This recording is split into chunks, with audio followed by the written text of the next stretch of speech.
and welcome to the AEW Dynamite preview. We are the Dudley Boys of What Culture. I'm Adam Wilbourn, joined by Michael Hamflett and Michael Sidgwick, here to look ahead to tonight's episode of AEW Dynamite. But before we get into it, if you're a fan of this sort of thing, make sure you subscribe to What Culture Wrestling on Apple Podcasts, Spotify, Amazon Music, and YouTube, where we do daily wrestling podcasts where we not only review AEW Dynamite, but also AEW Collision, Raw, SmackDown, the show formerly known as NXT 2.0. Pay-per-views, premium live events. We have interviews, roundtable discussions, and a roundup of the week, complete with a very good quiz, of course, on Wrestle Culture. As I said, though, joined by Hamflett and Sidgwick to look ahead to Dynamite tonight on Maximum Carnage. Indeed. Right. AEW is uneven, big picture, too many wrestlers, etc. Tentatively good on a Wednesday. Absolute bleakies on a Saturday. Absolute bleakies with Collision this. bleakies. It's unbelievable how bleak I felt watching Collision, and then what's set for next Collision, and the Death Riders and the Learning Tree, and this ungodly collaboration, this literal unholy union. But it's Wednesday, so I'm in a little bit of a better mood, and the card looks decent, and Wednesdays are fine. So I'm going to be in a decent mood, I think, for this podcast, so enjoy that. If this Collision stuff, this Death Riders stuff, this Learning Tree stuff ceases to go away, and we have to wait for Darby Allin to climb Mount Everest, and this goes on and on and on and on and on, I'm thinking even Drainmaker is going to turn on AEW at this rate. It's so bleak on a Saturday. It's all right, though. FTR still fighting for Collision. The people made light of it because it was, people said Tony Khan's just blown up Twitter, but now he's posting through it by posting the and that's not all, guys. Other than the 12 man, we've also got Kenny Omega, Brian Cage. That sort of summed it up that those two tweets were back to back, weren't they? Because it's like, how is this how is this one promotion? Yeah, this 12 man. No, there's three promotions in there. That's the problem. Well, there's all the zones. There's no world. There's just zones. There's no world, but it's almost maybe sympathetic for him, thinking. But Kenny Omega, Brian, you love that. So it's all part of the same product, isn't it? But it's only part of the same product in his mind. Everybody else can see these are different shows, mate. These are different vibes and feelings that you're curating here. You must be able to see that. I mean, look at the reaction. Look at your quote tweets to check that. But that's AEW. I sort of felt a little bit of sympathy.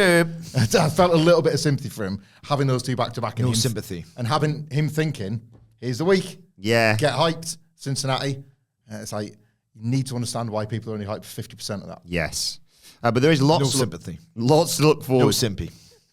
Lots to look forward to on tonight's show. World Championship match, Kenny Omega's in-ring return, of course, the Women's Casino Gauntlet. But I first want to talk about the awesome venue that they're at tonight. This music center, it looks really weird on the sort of layout, but I'm so excited to see what they do with this space. Looks like this absolutely wonderful amphitheater. It's the sort of thing where if you do the Google image search, which I did, you can check it out at Sidgwick, or you can just Google it yourself. It looks like a music venue where you just know the acoustics in there are going to be magnificent. I'm expecting a raucous atmosphere, a really beautiful backdrop. This is what we talked about when we talked about AEW downsizing venues. Yes. Find a unique location. Find something small, intimate. Find something that's going to sound amazing.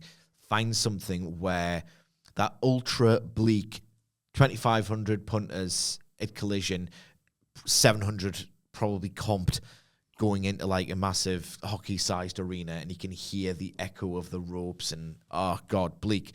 This is the antithesis of that. This looks absolutely outstanding. I'm half concerned, which means I'm invested with my anxious brain. Half concerned about where the hard camera is going to sit, and if you're only going to see because there's going to be floor seating added, at least according to the ticket master map. Again, the wonderful WrestleTix doing the hard work there. If it's pointing towards them, can we Hammerstein it? I don't know. The top of the entrance I do not know if they can. Looking at the curved back of the building. Yeah, hopefully we'll see. We'll see how it all. I mean, certainly they've got nothing to hide, because that's the beauty of hosting in such a small venue, that it's going to look packed. And this is what we talked about: a packed-in small venue. 100 times out of 100, I would prefer to the optics of running the big time. You're not the big time.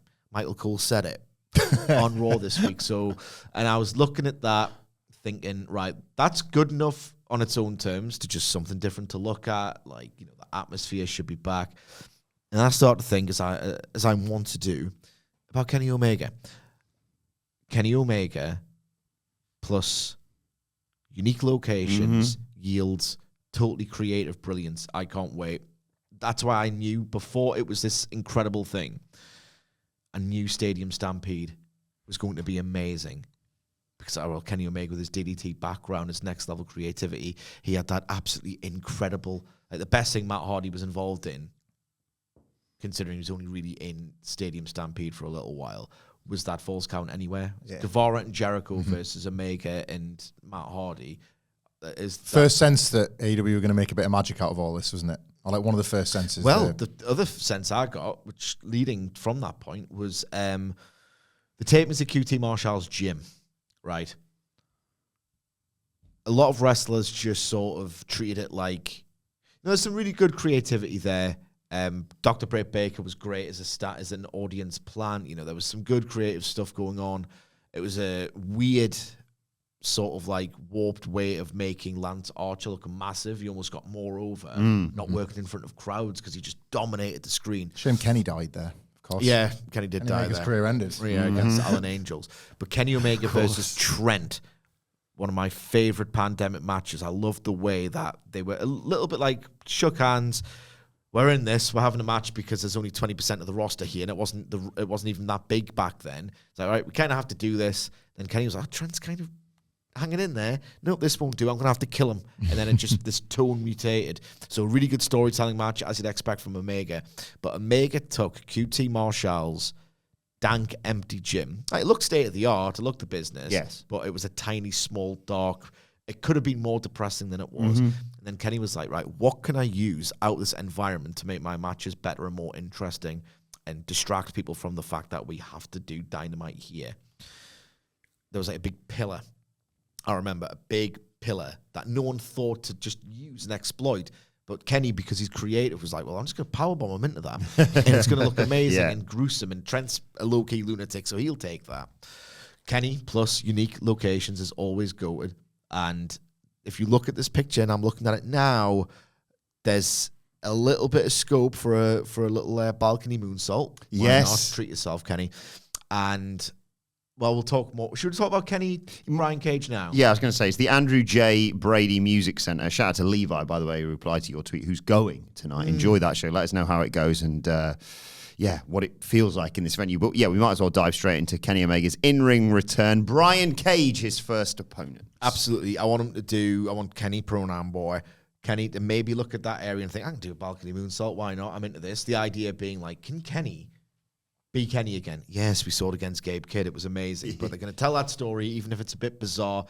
I don't like that element of it, truthfully. It made last week's promo feel not as triumphant or as believable or as emotionally stirring as it could have, because it told a lie. He's a wrestler. He's going to do that. They all should. But it didn't really, it rang a little bit hollow. But Kenny's so good in the ring, obviously, that he can tell that story in the ring, especially against a guy who looks like Brian Cage. And what if, like, oh, no, he can't really do much. He's got diverticulitis. It's Brian Cage who's got deep-sea diverticulitis as well, hasn't he? That was his version of the F5. Yeah. That would be a nice little spin on things if he calls it that. What if, after initially struggling to do it, like, I can't actually wrestle anymore. You can. Did it against Gabe Kidd. I love you, Kenny, but come on. Does the balcony moonsault and Cage simply catches him? Yeah. And then just does a running power slam off. I don't know. It's Kenny. I'm thinking things. He's a psychopath. He might do something crazy. I was thinking his dive that he usually does over the top rope, but over the balcony. Just do it over the balcony right now. Terminator dive. He'll catch him. It's Brian Cage. Kenny's a lunatic. Even if he's got a different layout in his head, he'll go into that building and think, right, what can I do to make it stand out? So he loves standing out and being different. What another spot that I expect to happen in this match, Jay White, not wrestling in it, but Kenny Omega is, for damn sure, in this match. Cleaner, I got this. You know how, like, AEW's just done so much stuff? Yeah. and people will just forget. Remember the Like a Dragon street fight? Yeah. That was the origin, by the way. So I'm thinking, like, what do Paul White and Kyle Fletcher look at each other when they're standing on opposite sides of this ring? I don't know. I don't think I have a problem with you, actually. How we ended up here? How did we get here? He got body slammed in the car in the end, didn't it? And you might ask yourself. Can you admit, Kyle Fletcher probably asked himself, what am I doing here? Kyle Fletcher gave a jumping tombstone pile driver off the apron to Kota Ibushi onto loads of chairs. That really unhinged this match. It was great. But I remember there was a table set up on the aisle, and Brian Cage did his inside out suplex to Kenny Omega through that table, and Kenny's just like, well, just boot me 10 feet in the fucking air, and I'll just take that bump because I'm Kenny. And he's like, his legs were like flailing. It looked like you cannot take that bump, Kenny, but you can because you're Kenny. I reckon they'll repeat that spot tonight. Bang up for this. It's the second Kenny match. Was the Like a Dragon one the one where it was Brian Cage, wasn't it? Where Kota Ibushi was going around bonking everyone and he just clotheslined the bike. That was class. That match was unbelievable. It was great. That was the Big Show's best moment in AEW as well. The Powerhouse Hobbs body slam on the car, where he kind of bumped and slipped off it at the exact same time. It was great, wasn't it? Awesome. He hasn't been seen since, I don't think. No. Yeah, I can't wait for this. It's opening, isn't it? Tony Khan tweeted that. Is it? It's opening Dynamite. Which is great. So the show's going to start as hot as it possibly can. What would that sound like then to open? Boom, let's go ignite. Wait, tonight we're going. I was on the suck part. Set my fat cock in a flash of light. Tonight we're going to And then, what does Kenny's new song sound like again? I don't know. From Final Fantasy. The balcony dive element of it. What about this?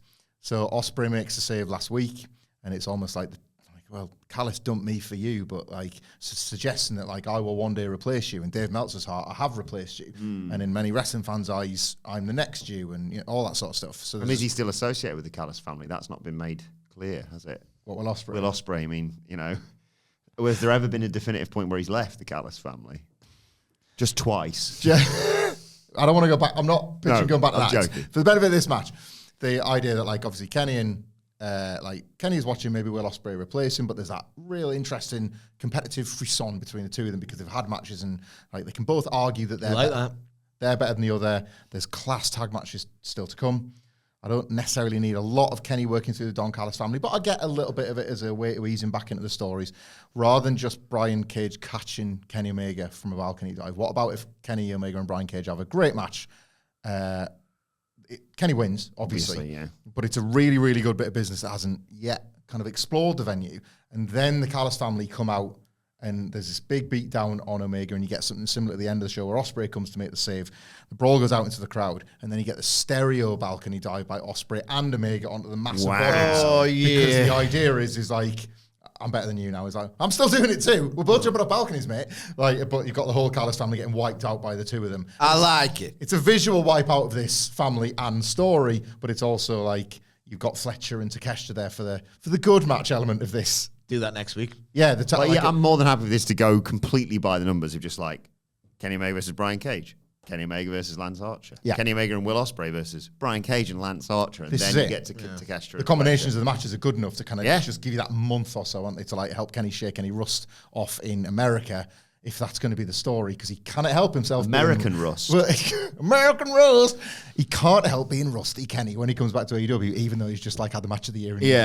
What's that about? But he likes that, so give him a bit of that. What it's about is he likes to tell sports-oriented stories. Yeah. Warts and all, gets Kenny it. Omega, innit? Thought you wanted that, pal. I thought people wanted it. Yeah. I thought people were complaining about for years. But it did. Wasn't it? It's true. It tainted the comeback promo a little bit last week, though, didn't it? Yeah. Like a little bit. I'm not sure if I'm still Kenny Omega. Sidges.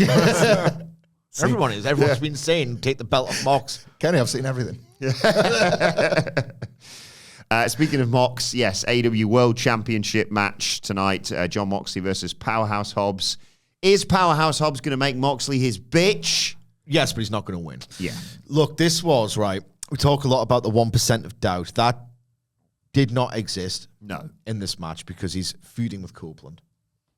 There are other wrestlers who insist that their business as Mox as the big bad are not over. Jay White, etc. So the 1% of doubt didn't exist in this match or for this match before that 12-man tag collision match graphic dropped. Before it dropped, I reckon I would have... Maybe the work will be so good I'll get dragged into it.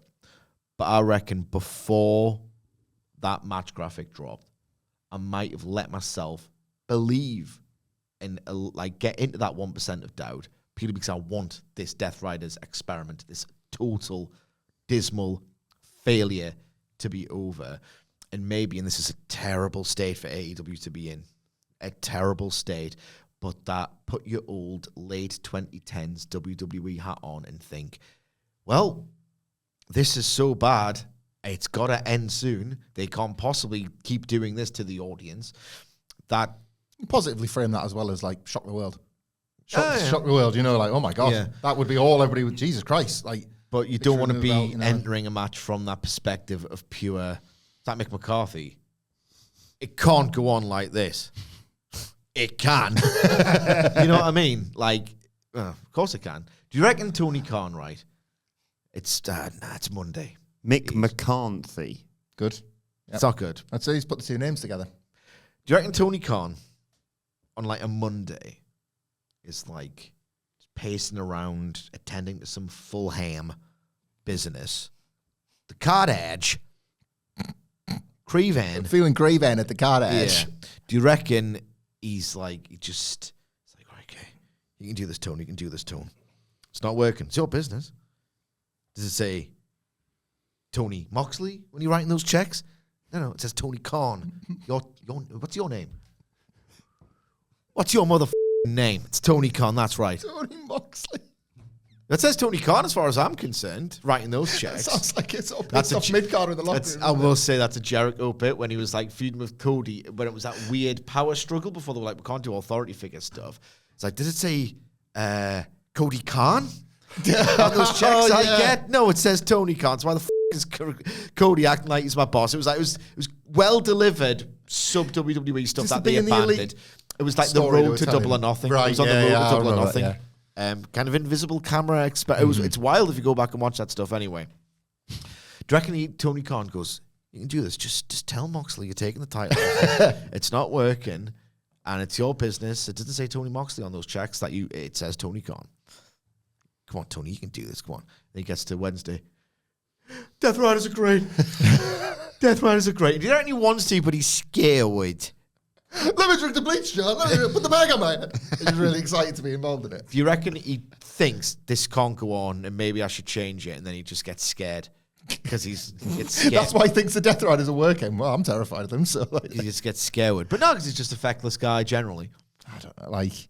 You've said it before, he's a people pleaser to a fault, because what you get when he pleases everybody is a Dynamite that pleases no fans, just the wrestlers. That's 12 man's for some of the wrestlers in it, isn't it? It's not for AEW fans or viewers. It's for about 6 look at the house. It's for about 6 of the 12 people in it. Sold about 512 tickets for this collision. It's in the same place. Yeah, it's Cincinnati. And they've got the flipping Texas Death, haven't they? On that I'm show? being facetious before people say, Paige and Daniels on yeah. I think it would be, as well, if Tony Khan, and maybe he does, and we just don't see this, but if he's got a little bit of that Carney promoter's magic, where he convinces Mox that it's his idea to lose the title, Carney. No, he hasn't. He hasn't, but I've got this idea, and you're not going to believe it, John. It's great. We're going to shock the world. We're going to give Powerhouse Hobbs the belt. You'll win it back. When? I don't know, but you will. When, Tony, when? You will, I promise. Jeff Hardy. But did you hear Jeff Hardy's latest fantasy booking? Oh, I always love him. Hang on. Let's hit the Jeff Hardy button. Check it out, man. I'm a spooky ghost. The rings are cute. It's time to play the game! Time to play the game! Ha ha ha!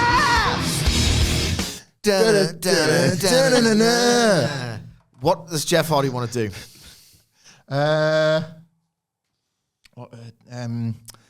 What hasn't been done yet? an upside-down ladder match where the belt's actually underneath the ring, you and you've got to bore through it with a ladder, an inverted ladder, and make a big hole in the Smart, ring. yeah. It's just a pretty cut and dry story, this, or just a match, basically. I'm excited. I don't know. I love his turn of phrase. It's like, no one's ever said that, Jeff. Why have you got this one wrong?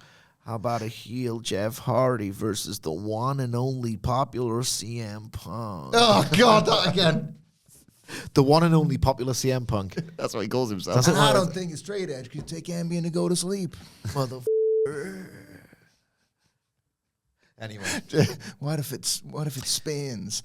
Anything else, Jeff? I hadn't thought about the ring, but imagine the ring spinning. Nobody can stand up straight. Well, what's the difference? Maybe we can get my brother a nice bowl of chips. Right, shut up. Moxley versus Powerhouse Hobbs. I will say this.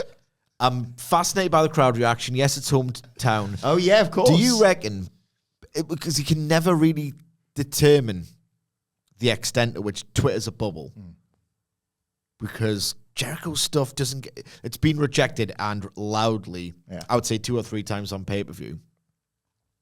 His stuff kind of gets over, like, not that over, but it doesn't get like these, he's not getting hijacked every week, Jericho. No. In certain matches, like against Mark Briscoe, maybe the odd Shibata one on TV, got over, like, so you never know how much this is a bubble. If it wasn't in Cincy, I'd be really fascinated to see if there's, like, come on, Powerhouse Hobbs. Like, not in a sort of, you're the babyface, we want you to win, but, like, a really sort of, right, you know, when it's, like, just obvious that there's a sense of backlash in the air and they're not really engaging with the fiction on its own terms. Because it's Cincy, we won't know. Maybe we won't. It's damning if Powerhouse Hobbs gets... He should get a babyface reaction. Obviously, Mox wants him to get a babyface reaction. We'll see. I will say, I like the idea of this. I like the lore between Hobbs and Moxley, even though I'm decidedly not a fan of this current Moxley character. They had a match on Dynamite, and I think this is the go again. And I like that it's happening. Mox versus Hobbs for the IWGP title. Yeah. Before Hobbs got injured and they had to rush to the finish, it wasn't trending in a particularly great direction. But that was the decidedly checked out John Moxley version.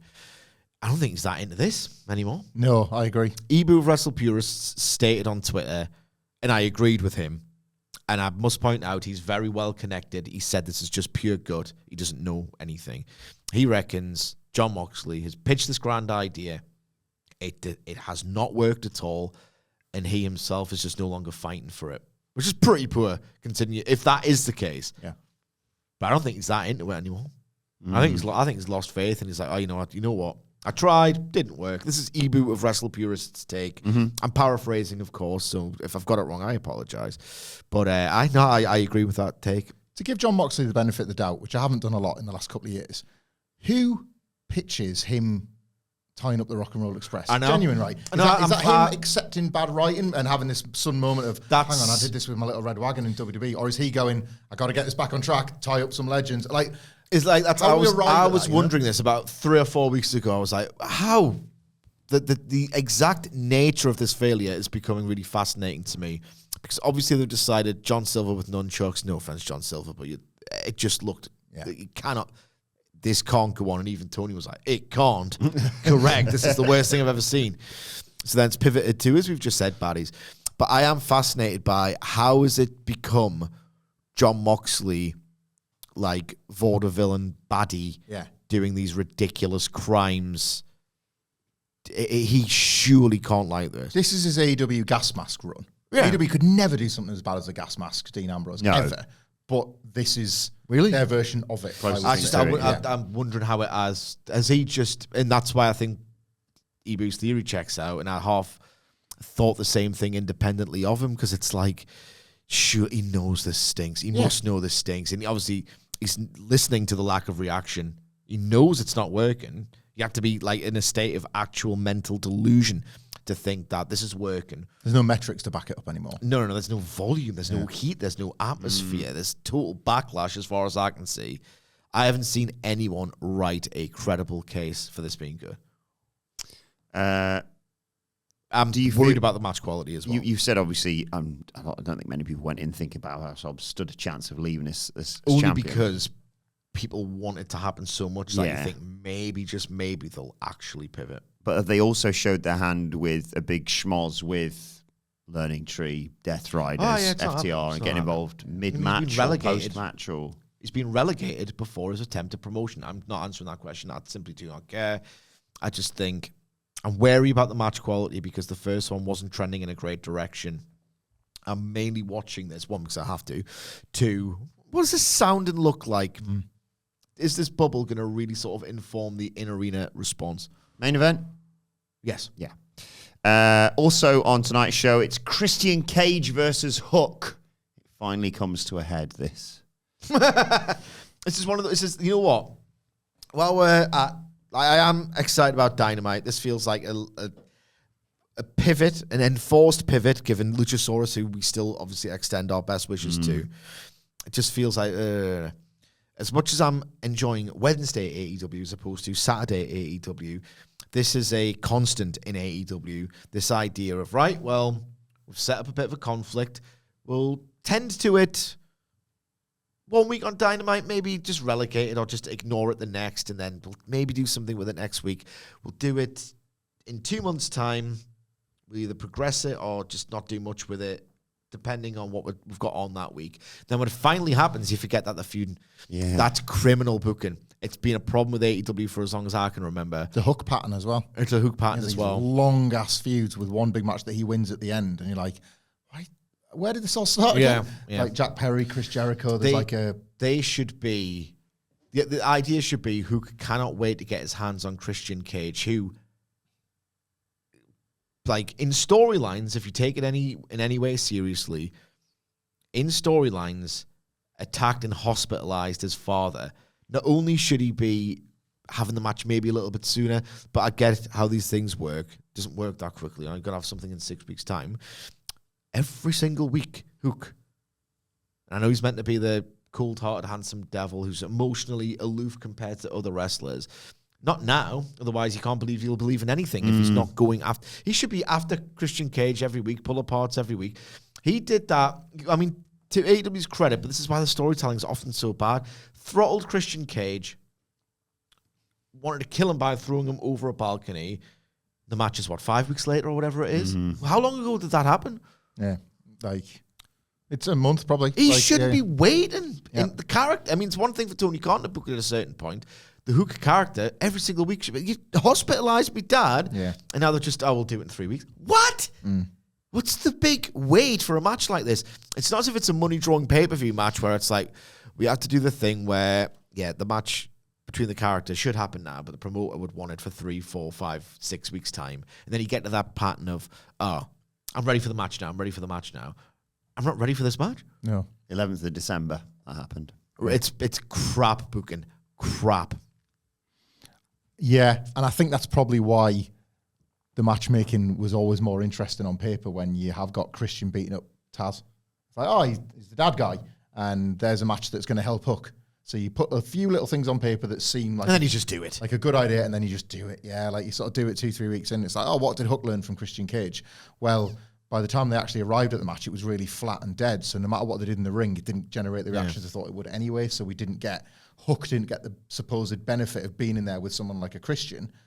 And you're left with what you're left with. Like the Kip Sabian stuff died along the way. This always happens with Hook, and it is... He's damaged goods probably beyond repair at this point. You're not seeing enough growth. No one's ever beyond repair. Never say never. That's true. That's true. This feels like it. This does feel like it. I don't think this is going to happen, but I'm just going to put it out there anyway because you've got a World Championship match on this show and a Christian Cage big match on there. I totally forgot. I'm always in favour of like it. a hiding... Like literally any week in AEW, I'm in favour of this, by the way. Like Christian Cage cashing in. It's just so TNA pilled. It is. It's nothing but compromise. TNA coded out the ass. Nothing but compromise. Nothing but we'll try this safe pair of hands because the last safe pair of hands turned out to not be that much of a safe pair of hands. It's not reinventing the wheel at all. But any kind of change in this top line situation, this world title situation, I think is a positive. So like when you've got a title match and a potentially weakened champion or whatever, I'm very much a why not with Christian Cage at the moment. Like, why not? Like Murray was talking in the office, like Disagree. He loved the Samoa Joe run, right? I wouldn't go with Joe again because I just don't think he's the guy. But what I'm pitching is basically the same thing. You don't need a safe pair of hands. I just like Christian Cage more, and then you wouldn't have this title shot that he's got. That is as well a bit of an anvil. Like to extend that football analogy, the safe pair of hands, this custodian who's like, it's not that exciting, but he'll like make credible AEW. It's not like you need Steve Bruce or Sam Allardyce. You've got Prime Pep, Prime Jose Mourinho, Prime Sir Alex on the roster already who would take that job. You don't need a safe pair of hands. I agree. You don't need one. This Christian Cage stuff's weird. I forget that he's got it. Quite frankly, I need a reminder that he's good. I'm well overdue a reminder that Christian Cage is still good because he's been doing nothing of note for like ages now. The longer he has it, the more I think he might win the Passy bet because the only logical outcome is that Cope wins the title and he's to be yet again screwed like he was with the TNT. Yet again, and because they want to, you know what I mean? Like they want to do that. We want to go out of business. I'm joking. They're future-proof for like 4 years. The Christian Cage title. Do they want houses? Do they want the stigma to be reversed at all? The cash-in, let's call it what it is. Yes. Never feels the right time, does it? Plans changed, and that's what's happened here. But there feels no like narratively interesting scenario in which Christian Cage wins. So then you just become like, well, just do it as a desperation thing 1 week. Or, well, do Edge Christian Law. Like something like this. Yeah. There's no exciting Christian Cage pitch kicking around at the moment. Here's one. Kenny Omega beats John Moxley. Christian Cage cashes in and loses. We're done. Rampage episode 1 rematch. It's a work. You can do whatever the you want. One thing I wanted to mention to you. So law, we're not bound to this. There is only one outcome ever, and it's belt Kenny Omega at this point. Yes. That can be the only thing that solves belt Ospreay or Swerve. Yeah. You know, I just use it as the go-to example. Yeah. Because you can do whatever you want. You can't pivot. You can make people happy. One of the things we liked last week was MJF's new direction with Double J. Any follow-up on that this week? I'm just thinking they're at a music centre. Oh, yeah. Instruments. Well, I pitched last week getting Jeff Jarrett a Burberry guitar in an effort to win him over because he couldn't last week. We both right, that's it. We both Segment done. Well, we both got really excited. Gift him one. Yeah, like I know you didn't want to go for mine for last week, but I think I've got something that's going to sweeten the pot. And he opens a guitar case and it's a Burberry guitar. And I know we got off on the wrong note. There we go. Perfect. Music. And like Jeff, thank you, Max, for this gift, but it's Maximum Carnage. And that's what the guitar's called. And it's still a no, and that obviously ends up getting broken over one of their heads. Well, I think me and Sidge both had that excitement of, it's an MJF program. Just as we remember it. Like he's come in the ring. He's been an asshole straight away, but the idea is he's not going to be the biggest one yet. The Karen Angle or the Booze Hound lines or all that stuff is to come, all of it. And Jeff Jarrett has thrown that out there by talking about his personal rock bottoms and all that kind of thing. They're there, but if this is old school MJF, it's not yet, is it? That's week 4, 5, 6, whatever. This is the fun stuff because this is where you get to like play about a bit, and then it starts to get nasty. No, it's not a good idea, but I can see them doing it, and I would like it in spite of myself, even though it's not a good idea. I've talked before, MJF has chemistry with absolutely everyone. It's why I think AEW's worked into continuing better than you, baby. Look at the chemistry they've got together. There's got to be something worth fighting for here. He has the same chemistry with Sammy Guevara, with Chris Jericho. He's just a guy who has great chemistry with everyone. I can see him developing that same chemistry with Jeff Jarrett. What I'm saying is maybe they can have a little bit of a buddy situation before the fallout. It's MJF's thing. It's one of his things. They can duet on With My Baby Tonight. Because he can sing. He can carry a tune very well. Just for the podcast listeners, he was slapping his arm there, not doing anything else. I was. Well, he was jacking it. So cutting Phyllis's head off with a chainsaw. Max's, what I call jacking it. Max's mum, Carnage. Anything in that? There's absolutely nothing in it. If they find something in it, like Tony Khan's Booker of the Year. Do you know what's funny is that I was literally sitting here with that exact same idea going, and then I was like, nah, don't say that. Don't say that. That's stupid. Too obvious. That's stupid, if anything. And then he just says it. Yeah, I'll just put it out there. Just a team name. Chosen Ones, the Kings of the Mountain, MJF. MJF. Book it, get MJF to wear the t-shirt. The Fed gear with the little stripes. Like he adapts his gear a little bit, or he gets some Jeff Jarrett shorts made. It's going to do the strut, isn't he? Those He's done the strut before. Just those for like little the Jarrett ones. Yeah. But, what are they called? There's trunks and tights, and there's those in betweens. Yeah, What are those?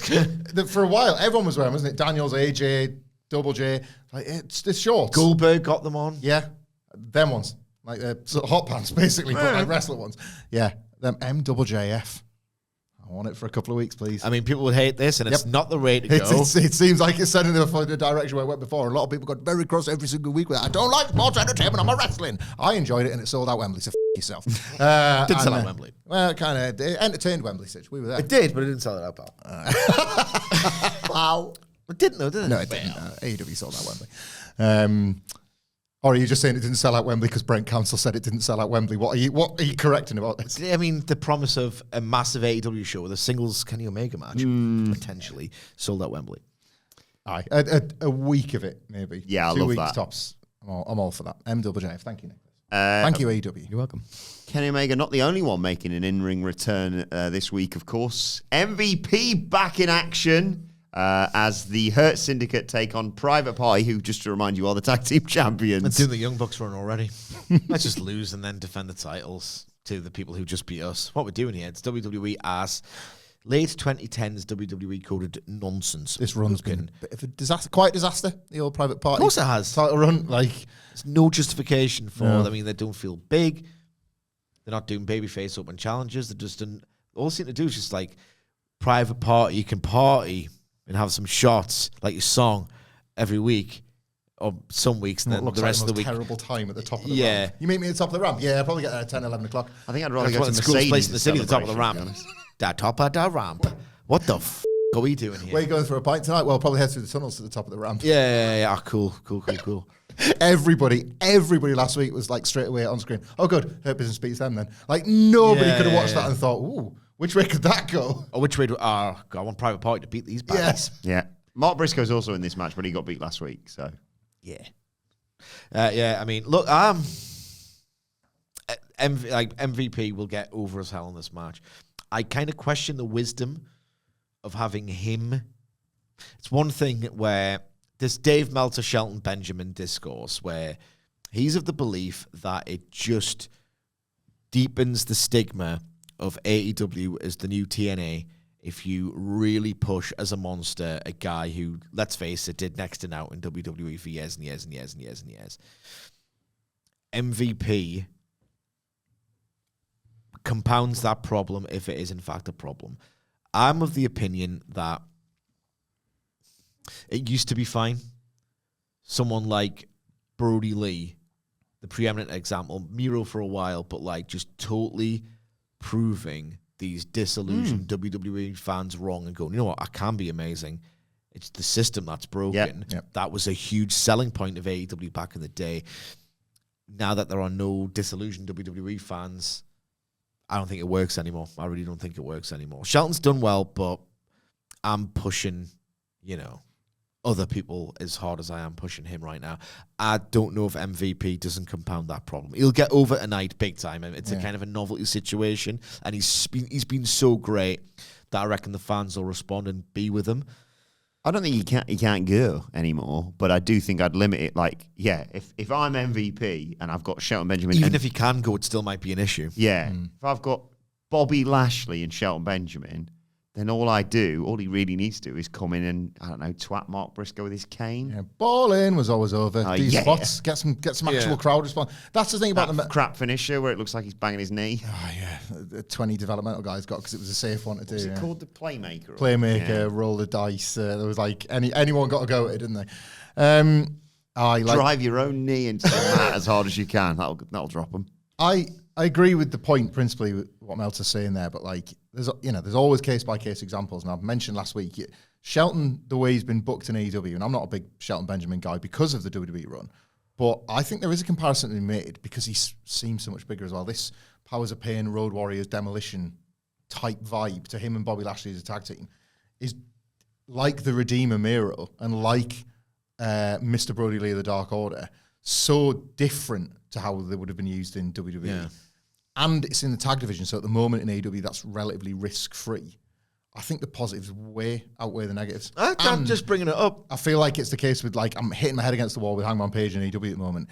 Whatever fans are responding to, give them it. For Christ, like, there's never been more of a time probably in the company's history where it's like, never mind being a listening company on Twitter, be the listening company in the buildings. Yeah. If the building's giving you anything for anyone, well, then they're the people to go with. That's why it's happening for Ospreay. That's why it's happening with the Hurt Syndicate. Ricochet, who we'll get to, there's so few people that are getting out of the audience. So you've got to go with those wrestlers. Moving on to our next topic. So sorry, Sidge. At the aptly named Maximum Carnage Dynamite Wednesday, we hear from the man who savagely sliced up Swerve with scissors, Ricochet, this Wednesday. You. It's not me, it's Tony Khan's tweet. You. Hate that. What kind of arsehole? That's what he's done in the mirror on the Monday. What kind of arsehole just adds... What are you in year 10? What are you what are you, a f***ing sophomore? It's like, it's showing off. I hate it. Two's enough. Anything else, it's like showing off a little dick. What's up, you know what I mean? That lad from Lazio. Oh no, he's done It's it. like He's had the surgery now, hasn't anyone he? can do it. You think you're clever? I sure don't. I That's think it. you're an obnoxious, pretentious arsehole. You Just think words you're in a row that have clever? the same first letter, isn't it? It's like anyone can do it. Anyone can do it. You think you're special? Yeah, bam, that's what I would do. God, I would love it. You've got no idea. Well, mate, no, I don't yeah, you have. Yeah, like Ricochet, look, he's going to get an amazing reaction. People, His little face there. he's... The blood on his head looks like bird. It's so weird how the most spectacular wrestler of the early 2010s, bar none, was actually born to play a heel. He's got the duality of Trevor. Look, he's good news. Before he can even open his mouth, he's going to get huge jeers. This is his big, prominent deal. Yeah. That means he won't have to open his mouth so much. And this sort of strain of heel, it's kind of the worse he is at certain things, the more fans resent him. It's like, don't talk. It's making it worse. We hate you. Bang, bang, bang, bang, bang into this. I would still have him working tags. I would have him join the Hurt Syndicate and freebird that rule. Yeah. For the tag division for the rest of the calendar year. That's the Okada match. I didn't really rate the Derby draw that much. I just felt it dragged. It didn't have that feeling of, oh, come on, Derby, I want you to win, not this guy. It just felt like it dragged the Okada match. Maybe it was Okada going, well, I'm doing half speed if I'm doing 2 matches. You never know, but there's always seemingly an excuse with Ricochet, and I think he's run out with him as a singles guy who AEW should build around. As a TV character, it's just the weirdest subversion of expectations ever. I'm into this, but if they announced Ricochet versus Kenny Omega, I'm thinking how good that's going to be. Is there a way as well, to the point about I agree, to the point about singles matches, is there even a way really that Ricochet in 2025 can be a working heel? He doesn't really seem to want to be one. does he? Like, you didn't get He's it from too stupid. You didn't get it from the Zack He Sabre is. Jr. match Yeah. at all, did you? And like when he could have done it against Okada, You know I what? appreciate Okada's trying to do the working heel bit as well. Yeah. Like neither of them did it really. Yeah. And it was, You I don't know what? if he's got that. He surprised me before, so I shouldn't Yeah. say anything. I mean, Yeah. I'm not retracting my comment. The guy is pretty dumb. But he's proven me wrong, so I will not say this can't work, because it bloody well can. I know we talked about this on our Q&A podcast, which is very good, and you can still listen to it, about that aggregated Young Bucks interview that we've yet to listen to, where it was like, crop and purpose, you stupid idiot. You stupid idiot with the Young Bucks. Stupid. Turns out Nick Jackson's Geordie read it. Super quick party round here. I just want to. Grab the heel. If the Young Bucks. Everyone gets Geordie in the end. the Young Bucks can't do that without pissing everybody off and then having to like piss people off more in an interview, Ricochet probably can't. Yeah. Like guys, the better and best example is Mick Foley in 1994 in the ECW arena. 5-minute headlock. That's like, I don't know that that's the answer to Ricochet's problems as a singles wrestler, but whatever that is. He has to identify it. Yeah. The Young Bucks route, I don't think you can do it anymore. They were like, oh, you think we do too many super kicks? I'll do 100 in a match. This AEW crowd might come up for it earnestly if Ricochet tries to do that. Yeah, you know what I mean? So it's hard. Yeah, Ricochet doing headlocks and stuff. And then, but getting the entertainment vibe at the same time. That's good stuff. That could work. You should do like his awesome athleticism, just like strictly as taunts. You know when you see him just working out in the parkour gym because he was bored in WWE, he was like, I can do like a double backflip now. They're not pushing me, who cares? Yeah. Like he's like a double backflip, boot in the head. Yeah. Like, that's what Adam Bourne used to do. That's the Matt Jackson thing, like all those flips to a back rake. You know? Maybe it can work. Finally, sorry, sis, just checking my notes here. The one women's match on the card is awesome, to be fair. It's the Women's Casino Gauntlet. The winner obviously gets a shot at the world title at Grand Slam, which it's not in America, that, is it? I don't think. No. It's in Australia. Okay. Number one entrant, of course, Chris Statlander, after winning that right last week. As we learnt last week, matters for all of like a minute and a half. I think it's fair to say the worst Casino Gauntlet we've seen was last week. Still as good as Punk Joe, obviously. But high hopes for this one. Yeah, I've got really high hopes for it. I'm really interested in all of it. The order, like the idea of more opportunity. Like, this is what I've been campaigning for Dynamite for ages, except in one localized match. Where I want to see all of the women that I like on one show. Yeah. You know? Yeah. Flex the division tonight. Flex the division. Make me want it. Like, I want Aminata in there. Maybe you could have like a surprise, like a returning Riho. Yeah. Yep. Britt Baker? I mean, no. Why not though? She's about, you know, like she's not very good anymore. And she doesn't seem to want it. Willow. And she actively sandbags everything she's involved in. Well, not everything, but a lot of the things she's involved in. There's some reasons. Yeah, there's very reasons. Like Willow, like who comes out second to confront like Chris Statlander, who starts the match, like Jamie Hayter of like, the two big powerhouses that people really like. Which one do they like more? Yep. And then Aminata is like, well, actually, arguably, I'm even stiffer than both of you. There's loads they can do here. On Aminata to be profiled, I really think they've got something there. She is absolutely class. You know, when like we are in that age where you've seen everything, you've seen it all. Like, by the way, Tony Storm is going to win. That age of like, I've seen it all. What can really impress you? Aminata destroying people gets me off. Like, it's like, ooh, you get that oof, fucking hell. Yeah, did you mean to hit her that hard? Yeah. That's Aminata's style.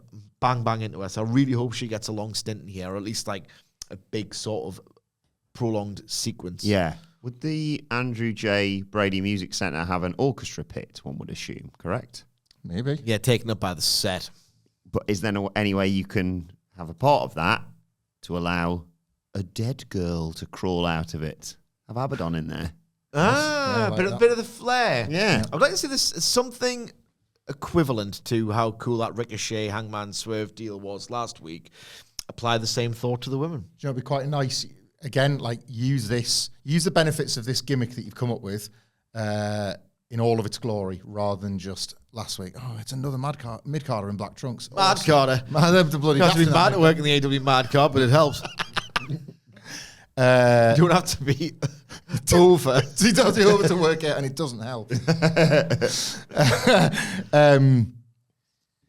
Ty Mello returned, didn't she? Give her a pop. Like, that's be glad great to see her back, that sort of thing. Just like, that's what, well, one of the charms of the Casino Gauntlet first time out. So just a few surprises. You know, if there's any legends kicking around. Also rare.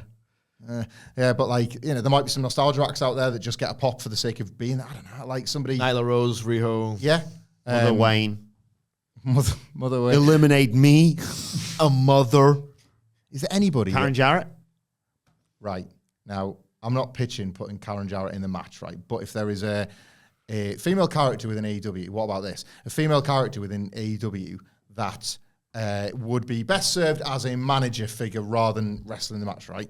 Comes out, patrolling the ring for whoever they're coming out to the ring with, and then late on into the match, Tony Storm's out there, and the manager figure takes off a high heel shoe and throws it in the ring, and it hits Tony Storm, and there's a brief moment of and snaps like that, like, because I think you're going to see a bit more of the timeless Tony Storm teases in this one, because now you're getting to the point where she's going to get the title match. I'll ask you who you think's going to win the match in a second. You know what other things happened? I don't think it's amnesia at all. I think it's timeless Tony Storm doing a performance Yeah. of Tony Storm. I think it's been a deliberate, knowing ploy this entire time. It's my greatest role yet. What's going on with Rebel? I missed her. She had some serious health issues. She's like had health health issues. Yeah. Okay. I was thinking she could be a nice surprise in there. Like, Athena involved in it? Nah, it's no. I'll be cross. Yeah. They need if this ROH run has accomplished anything, it's not many people really want to watch it week to week. I watch her isolated stuff week to week, but like it's just languishing there at the same time as starring there and elevating there. It's this weird thing that I can't be asked to get into. If nothing else, when she comes into AEW, it will feel like a new signing. Yeah, that's fair. Yeah. With way more legitimacy than she had coming in from WWE, where at the time she was just another failed wrestler. Hate her? Nah, I think she's great. I've already said it. She's going to have she should have the first interaction with Stat. that'd be something if Britt Baker was in it.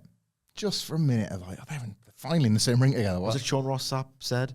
I think interpersonally that ship has sailed. They are in the music centre, so Harley Cameron in it. Yeah. Big musical entrance. I mean, she should be in it. Yeah. Give her more chances to. Anna Jay should get a good stint. Yep. Some good near falls. Loads. Get loads of women out there. Like, Yeah, I agree. But the big question I have to ask you now, I'm sorry What's to CM put Punk? you on the spot here, is, who wins the Women's Casino Gauntlet? It's Tony Storm. Okay. Well, as I mentioned, it's the only women's match on the card, Sidge, which means we need to get to the name of the game. Before that, though, the aim of the game. The aim of the game is to identify to the hour, minute, and second the first time you hear the first note for the first woman to come out and wrestle the only women's match on Dynamite, with the idea being pattern has emerged. A very cynical pattern has emerged in that why is it more often than not one women's match? You can watch the first hour of Dynamite and think, oh, there's no women in this promotion. That's pretty backwards. No, there are. We just pretty sneaky about it. More often than not, they're before the main event.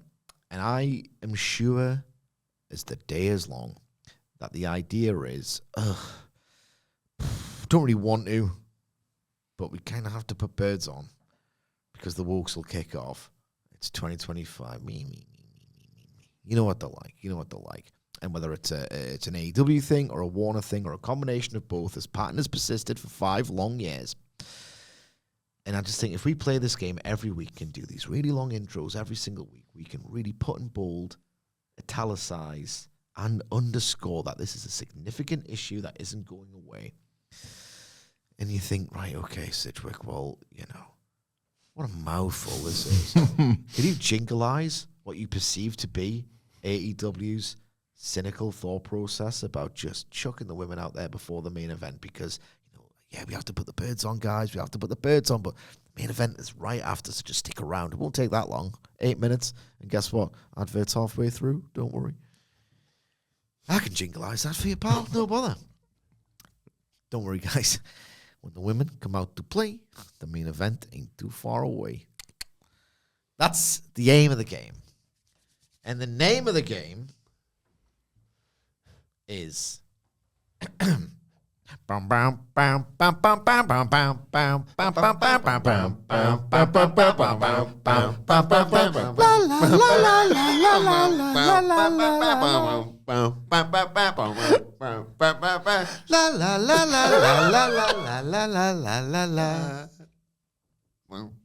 All my lazy booking tropes are now beaten on the ropes, and they're coming round the track to haunt me. When she looks at me and asks, I remind her just one match. I'm the king of booking blokes completely. Up from suede shoes, creative blues. Hot dog, jumping frog, sexist Tony. Hot dog, jumping frog, sexist Tony. Sexist Tony. Very good. Thank you. Prefab Sage. Very good. brilliant. Thank you. Thank you very much. And thank you. And thanks to the guys who take care of the king of booking blokes. Data. Thank you for this sort of thing. The Panda Blair himself, Adam Blair, at Adam Wilton 4, and Jose Palomares at the Ho 11. Obviously, just the 1 week so far of Ladies' Night, and the winner from 2022 and 2024, continuing his streak, one for me this year, and that means I'll go first. Mm-hmm. I don't think. I know you said you're going to do it. I don't think I'm going to be correct this week, but I'm going to stick to my strategy for 2025 and say 1, 2, 3, 4, 5, and hope that they put their women's casino gauntlet on and be like, well, we know the women's challenger for the title at Grand Slam, Toni Storm. And now it's time for Maximum Carnage, because it's Jon Moxley versus Powerhouse Hobbs. I'll say 55 minutes. Ooh. Top of the hour. I'm gonna go in as a fat cock in a flashing light. I don't know how this goes. It's Kenny O's theme. Table. Inside out suplex table. Schmaltz with the Collins family. That thing is to about 18, 20 minutes. Maybe we'll do a little in-ring ski with MJF. 30. Hang on. 30 to 59. 2 guesses in the first hour. Preview Sprout. Very nice. That's what I couldn't. Don't have to. Got pre-fed. You don't have to play with words. Sometimes you can just say them. No, I can't. Well, let us know your thoughts ahead of Maximum Carnage in the comments or on X at WhatCulture WWE. Watch, they can follow all 4 of us. You can follow Michael Hamflett at Michael Hamflett. Follow Michael Sidgwick at I'm Sidgwick. Follow our brilliant producer Adam Nicholas at It's Adam Nicholas. And you can follow me at Adam Wilbourn. Follow us all at WhatCulture WWE, and make sure you subscribe to WhatCulture Wrestling, wherever you get your podcasts from, for daily wrestling podcasts. We'll be back later on to review NXT, and of course, we'll be back tomorrow to review AEW Dynamite. Maximum Carnage. But for now, it's been the Dynamite preview. My thanks to Hamflett Sidgwick. Thank you for joining us, and we will see you soon.